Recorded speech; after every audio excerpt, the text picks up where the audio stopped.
কিন্তু মানুষ যার মধ্যে বিচার বিবেচনা করার শক্তি অন্যদের থেকে অনেক বেশি, তার কিন্তু ঘুমের কিছু সমস্যা অবশ্যই হয়। কি বলেন, তাই তো? এবার এর কারণ কি? চিন্তা। এবার চিন্তা আমাদের সবার জীবনে আছে। আমরা সকলে জানি যে চিন্তা কখনো আমাদের সাহায্য করে না, তাও আমাদের জীবনে আছে। কেন? চিন্তার মাধ্যমে কি কখনো কোনো সমস্যার সমাধান হয়েছে?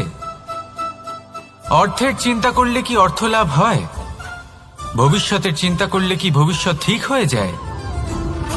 স্বাস্থ্যের চিন্তা করলে কি স্বাস্থ্য নিজে থেকেই ঠিক হয়? হয় না। তাহলে এই সব কিছু থেকে আমাদের একটা ছোট্ট শিক্ষা অবশ্যই লাভ করা উচিত। আপনিও আপনার কাঁধ থেকে চিন্তার এই বোঝা নামিয়ে ফেলুন। আর ইচ্ছে, এই সব ইচ্ছে একত্রিত হয়ে আমাদের মনে চিন্তা